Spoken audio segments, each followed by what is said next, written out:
大家好，今日同大家講個斟字。粵語講斟，除咗大肚斟個斟，就淨係有斟時間個斟。個詞源係俾人拖住咗、延遲咗、延緩咗，係用多咗好多時間嘅意思。咁個斟字嘅本字係邊個呢？一般人以為係有音冇字㗎。要用嘅時候呢，廣東人或者講淨係香港人啦，就生咗呢個斟字啦。凡係斟音或者揼音都用呢個字嘅。但係其實個本字大家都識嘅喎，就係呢個字啦。呢個字粵音字典標音讀擔，而家常用詞有耽擱啊、耽誤啊、耽延等等，都係有時間延遲嘅意思嘅。所以擔字嘅詞義咧係完全等同粵語所講嘅抌嘅。例如阿女俾前度男朋友抌咗好耐啊，嘥晒啲青春，而家老咗嫁唔出啦。咁呢個抌字就係耽誤嘅意思啦。又例如嗰個黃絡醫生專抌症嘅，抌症即係蓄意拖延醫好個病，想個病人嚟覆診多幾次賺多啲錢。咁抌症就係耽延、延緩醫好嘅意思啦。咁擔字同粵語嘅擔係同義，應該冇人懷疑啦。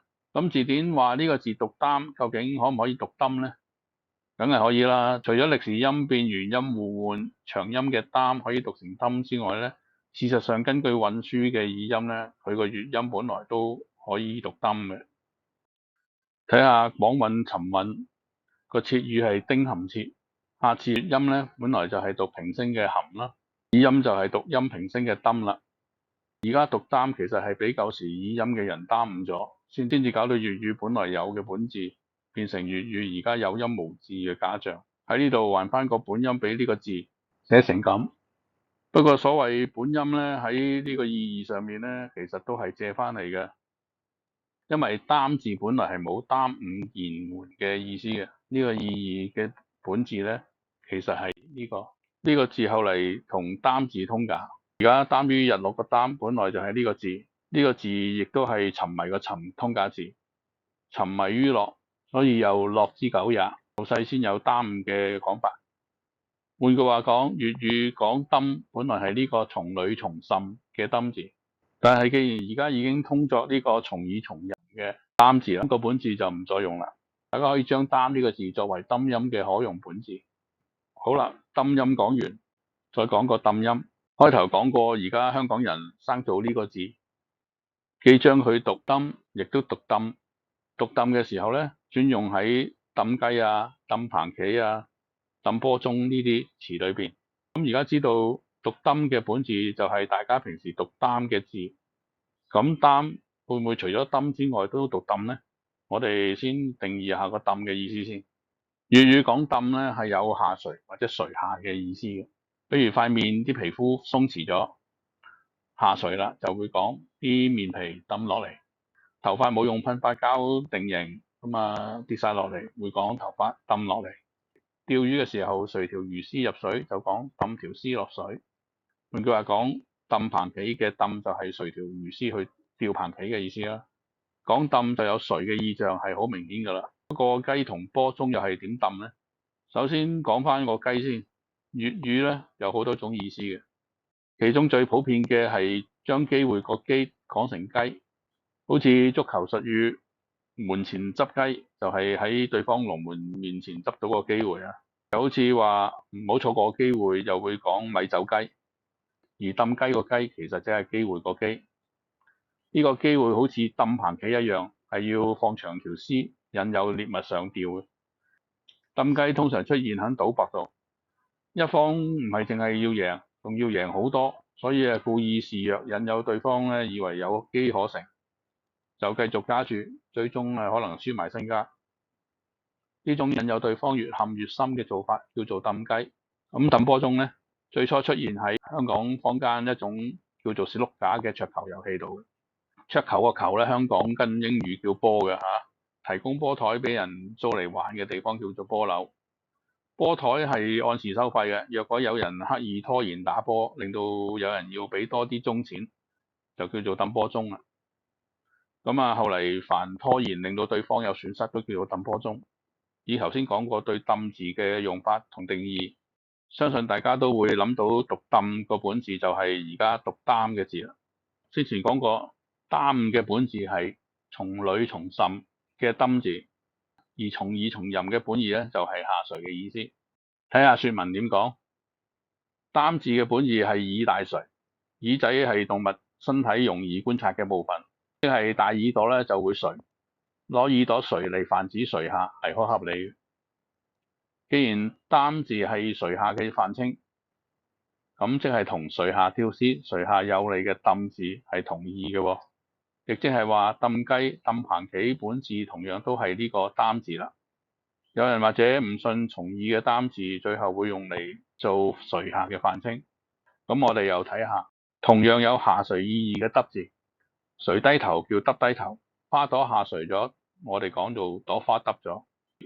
耷呢個音同氹係存在入陽對轉嘅關係嘅，所以佢哋係一對同義字嚟。而家個耷字咧就寫成呢個大耳嘅耷，同樣係用大耳呢個容易觀察嘅器官嚟取義嘅。不過題外話講咗先，呢個字其實唔係個耷字嘅本形嚟嘅，不過本形都係從耳，咁啊暫時唔好講住，講翻呢個大耳嘅耷先。耷係垂下，亦都唔係淨係指耳仔啦，而家係任何下垂嘅都可以講耷嘅。